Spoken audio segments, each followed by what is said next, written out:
Hundreds of New York City restaurants joined a $2 billion lawsuit against the governor and mayor. Authorities are still not allowing indoor dining. The legal action comes as restaurants are in limbo about how they can keep their businesses open once it gets cold outside.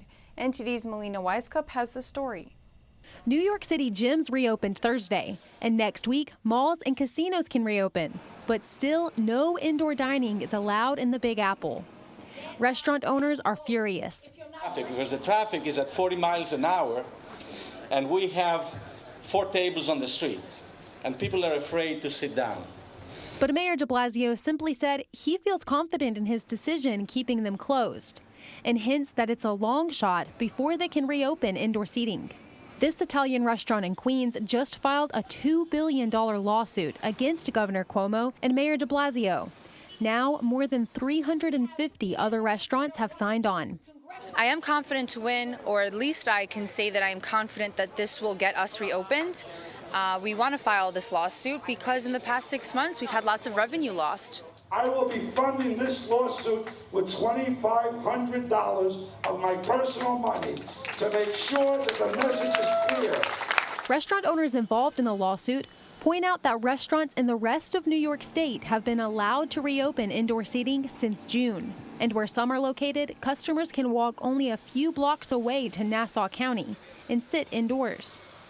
What is happening in this country and to the city of New York in the past 6 months is destroying that very same American dream that this country was built on, the same dream that I was built on, that he has taught me my entire life. Meanwhile, Governor Cuomo says NYPD needs to do a better job of enforcing regulations for NYC to reopen indoor dining. One restaurant owner strongly criticizes the governor's approach. I don't know. I think he's just very against small businesses. I think he's a socialist leaning towards communist. So I don't think he believes in small business ownership. So I think he's trying to eradicate it. That's what I think. The owners say if there is no plan come fall, they may have to close their doors for good. Reporting by Melina Weiskup and Henry Yan, NTD News. A Chinese state-owned company, China Communications, was recently added to the U.S. sanctions list for helping the Chinese military build an island in the South China Sea. But the company is also a major player in the China's Belt and Road Initiative, leaving a trail of corruption and other controversies in wake. This is Sri Lanka's Colombo port. Here, a unit of China's state-owned construction giant, China Communications Constructions, is building a massive port city project for the South Asian country. We see this as a project that will give new life to the country's economy. But to fund the project, the country borrowed over $1 billion from China, which deepened Sri Lanka's already growing debt crisis. This after the Sri Lanka authorities borrowed hundreds of millions of Chinese money for another project at the port town Hambantota. To ease the debt, the country had to hand over a controlling 70% stake of the strategically important port to China and rented the port to China for 99 years.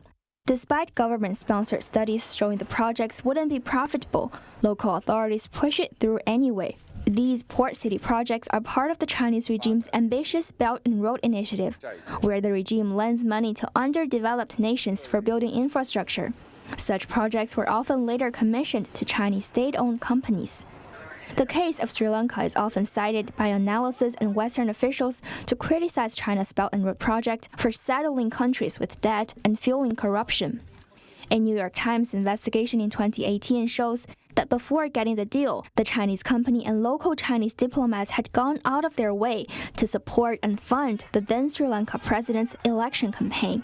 But Sri Lanka is hardly alone. We're now operating in more than 100 countries and regions outside China. 70% of our overseas projects are based in Belt and Road regions. China Communications is the largest Belt and Road contractor. It recently made onto the U.S. sanction list for helping the Chinese military build artificial islands in the South China Sea. It was singled out by the State Department for leaving a trail of corruption, predatory financing, environmental destruction, and other abuses across the world.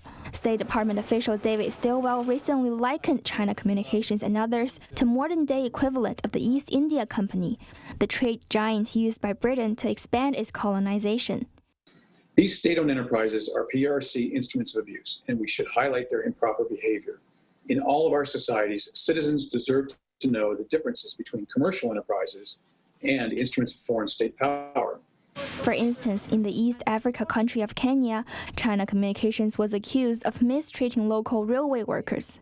In 2018, staff members of the company were arrested for stealing some 1/3 of the daily earnings of the railway's ticket sales and allegedly bribing investigators. Similar cases of corruption were also found in the Philippines, Malaysia, Bangladesh, and Thailand. And in Australia, a construction company owned by China Communications was found supplying lead-tinted water to a children's hospital it built and using asbestos-filled panels.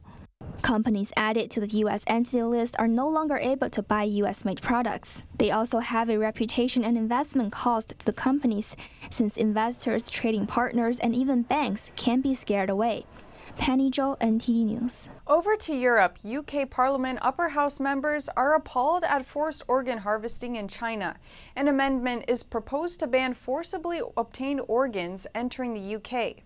There are long waiting lists for organ transplants in the UK, but someone from Britain or elsewhere could travel to China and pay for a new vital organ and return home. The source of that organ, however, is never made known.